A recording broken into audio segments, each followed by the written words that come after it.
Eman Atienza, mom, binabash, bad parent daw. Ngayon, dad, recently, alam natin ang nangyari kay Eman Atienza. Medyo tragedy na nga nangyari for someone so young na kinuha ang kanyang buhay. Pero lumabas rin sa isang interview si Kim Atienza, kasama niya si Kapuso Mo, Jessica Soho. Doon na-reveal niya na meron palang history ng mental illness ang anak niya na si Eman. At saka na-confine rin siya sa hospital dati dahil may mga attempts na daw siya sa kanyang buhay before that. Ngayon, recently daw, napunta si Eman Atienza sa LA kasama ang kanyang nanay. Pero yung problema dito, dad, yung nanay niya went away from LA or flew from LA to Florida to join a pickleball tournament. And 2 days daw before the unfortunate incident na nangyari, tinext na daw niya ang kanyang mga magulang na parang nagkakaroon siya ng mental problem. Feeling niya baka may gagawin siya sa sarili niya. Ngayon, yung problema dito, yung nanay niya nasa Florida, hindi pa bumalik sa LA.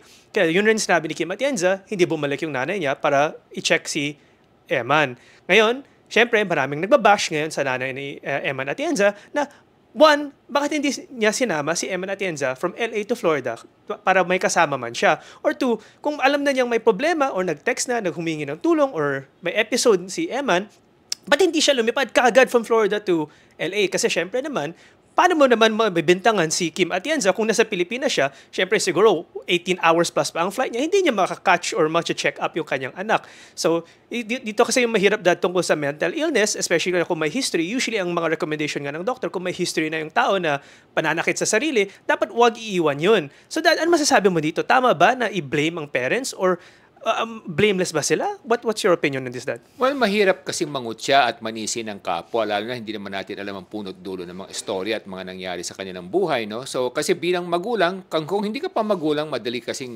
mangutya at manisi. Pero kung naging magulang ka na rin at saka magulang, naunawaan mo na may mga limitasyon ka rin at may mga pangangailangan ka rin at meron ka ring dahilan para sa iyong mga dapat gawin, ano? So, kung yung bata naman o kung yung anak naman ay medyo nasa tamang edad na, kasi ano ba ang responsibilidad at obligasyon ng mga magulang sa mga kanilang anak? Tulungan sila, tustusan sila na maging maayos at maging masinop at maging matagumpay, no? At kung siya yung nasa tamang edad na, at pag-aral naman nila at natulungan na nila, suportahan na nila, dapat yung tao, meron ng yung bata o yung anak, meron ng sariling kusang loob na pangalagaan yung kanyang sarili. Kung kinakailangan niya ng tulong o proteksyon, tutulungan at poprotektahan niya ng mga obligasyon at responsibilidad ng isang magulang. Pero hindi responsibilidad sa magulang na protektahan ang sarili mo sa pananakit ng sarili mo. Pwede kanyang tulungan, pero again, at the end of the day, it's your own judgment call, no? Kung gusto mo saktan ang sarili mo. Because bilang isang tao, hindi mo naman pwedeng bantayan ang isang tao ng 24 hours a day. Meron ka rin sariling buhay, meron ka rin sariling mga pangangailangan at pananagutan na dapat mong tuparin din. So, hindi mo pwedeng sisihin ang mga magulang ni Eman Atienza kasi nga, sarili naman niya ang sinaktan niya, kinitil niya yung kanyang sarili. O ganito kasi nangyayari, marami ng ganitong issue. No? May mga bata kasi, may mga anak na napapanganak na mayroong mga hormonal disorder, katulad niya, no? Maaring manic depressive o meron siyang ganyang sakit. No? O yung iba naman may autism, no? May iba-iba klaseng autism. No? Ibig sabihin ng autism, minsan nawawala sila sa sarili nila o iba-iba yung kanilang mga mannerism at meron silang mga attitude na hindi katanggap-tanggap sa lipunan.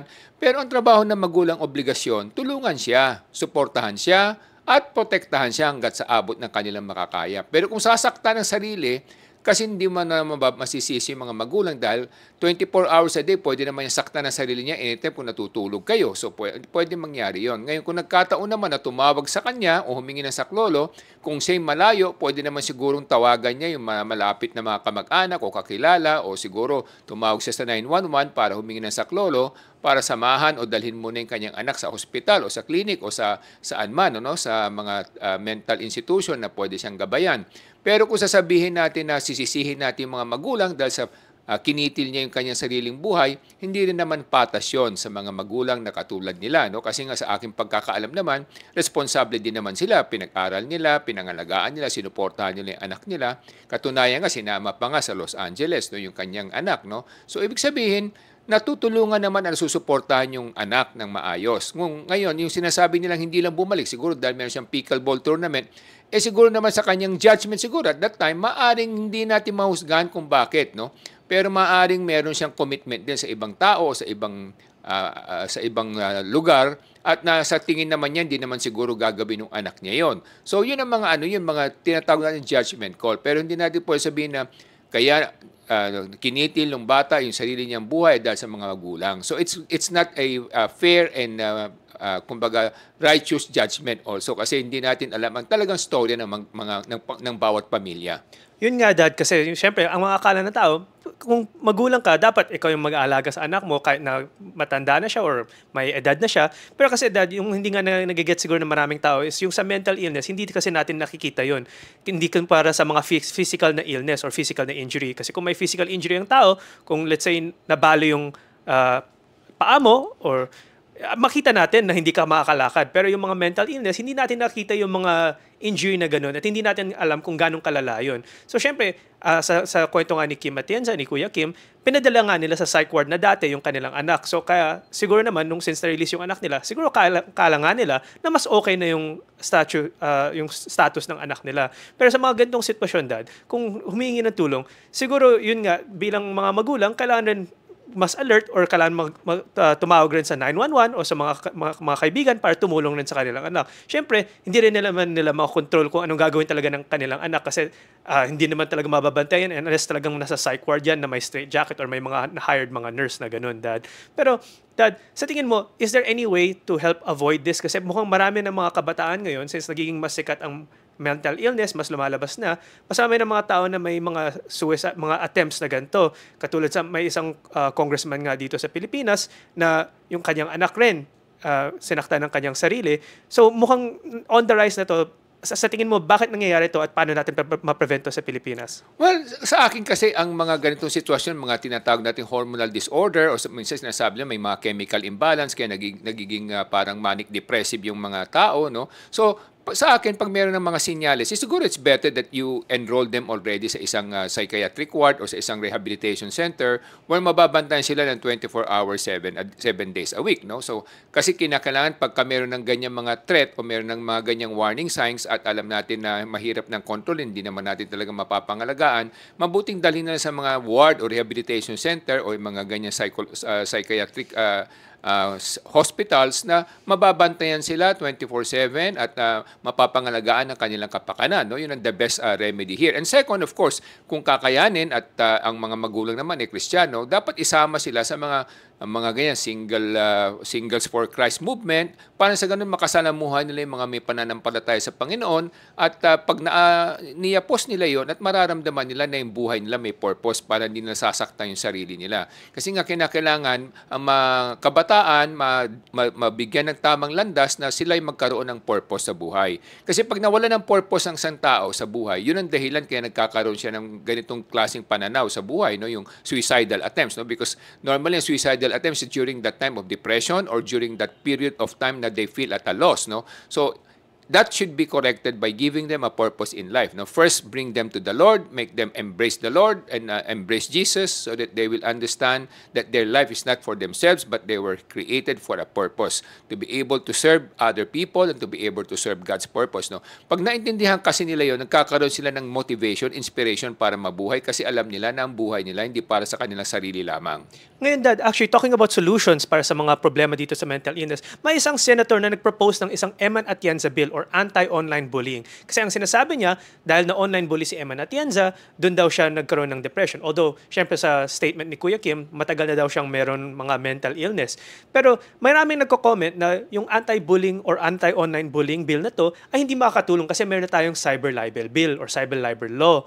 So meron na yun. Yung sinasabi naman iba, kung gusto natin ng totoong Eman Atienza bill na makakatulong sa mga tao na may mental illness, dapat may government solution daw para matulungan ng mga tao makahanap ng mga psychiatric help. Kasi mahal daw ang mga psychiatric ward at mga psychiatrists daw dito sa Pilipinas.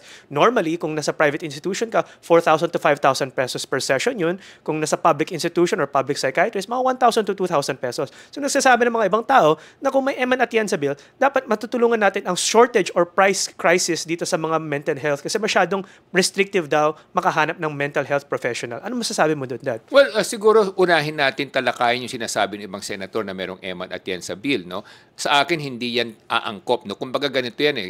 May nagbanggaan na kotse sa kalsada, sasabihin natin magmula ngayon eh bawal na magmaneho ng kotse, no? So hindi tama, hindi tutugma yung ganyang solusyon. Yung solusyon na binabanggit mo, mas uugma yun, no? Na dapat magkaroon tayo ng government hospitals o ang mga government hospital magkaroon ng parang psychiatric center or ward na talagang aalagaan yung mga mental illness na ganito. No? So kung hindi man government hospitals, mga private hospitals sa mga may kaya, parang sa ganun pwede nilang i-enroll yung kanilang mga anak o kanilang mga kamag-anak na may mga ngalaga sa kanila. Kasi ngayon kung sasabihin mo dadali mo sa mental institution, napaka-negative kasi ng connotation o ng pananaw ng tao. Pag sinabi mo dadali mo sa National Mental Hospital, ang tingin kaagad ng tao, sira ang ulo mo. Pero normally hindi naman sira ang ulo. Ang tinatawag dito mga hormonal imbalance, mga manic depressive symptoms na pwedeng mabantayan at maalagaan ng mga tamang mga specialist o ng mga tamang doktor o mga nurse na sanay sa mga ganitong kalagayan at merong mga silang guidance din, no? Bibigyan sila ng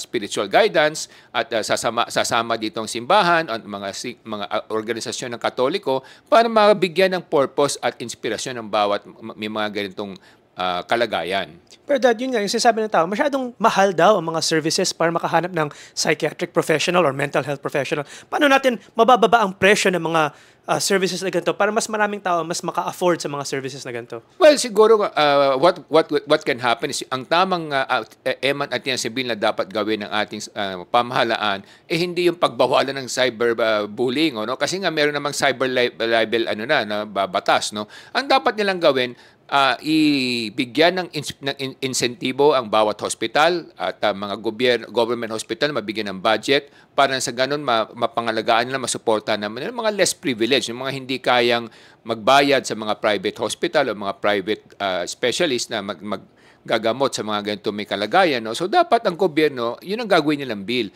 Maglalagay sila ng bill na susuportahan ang bawat hospital at bibigyan ng insentibo kung sila magkakaroon ng mga psychiatric center na tutulungan yung mga may problema na katulad ng nangyari kay Eman Atienza. Ngayon, Dad, sa tingin ko rin, para matulungan na ng mga prices, ito naman long-term solution kasi ang kailangan ng Pilipinas, mas marami mga psychiatric doctor. Kasi kung mas maraming mga psychiatric doctor, mas bababa rin yung mga presyo ng mga psychiatric services na ganito. Kaya ang kailangan ng Pilipinas, itaas ang antas ng edukasyon para sa lahat ng Pilipino. Para mas maraming Pilipino, mas maging qualified na doctor na makakatulong sa kanilang kapwa at bababa rin ang presyo ng mga serbisyo na to para mas maraming makaka-access. Kaya yun ang layunin ng Ilocano Defenders, mga kababayan, para itaas ang antas ng edukasyon para mas maraming Pilipino ang mas maangat sa buhay at matulungan ang kanilang kapwa Pilipino. Ako po ay si Solomon Sai, ang inyong kuya ng bayan. Ang ipinaglalaban at sinusulong ng Ilocano Defenders Party List ay mabigyan ng mas maraming budget at mas madagdagan ang puhunan o pondo ng ating Department of Education sa CHED para sa gano'n mas maraming masuportahan ng mga Pilipino na makapag-aral, maitaas ang kanilang kaalaman at karunungan para matulungan ang ating mga kababayan na nangangailangan. Ako po si Michael Sai, yung dad ng bayan.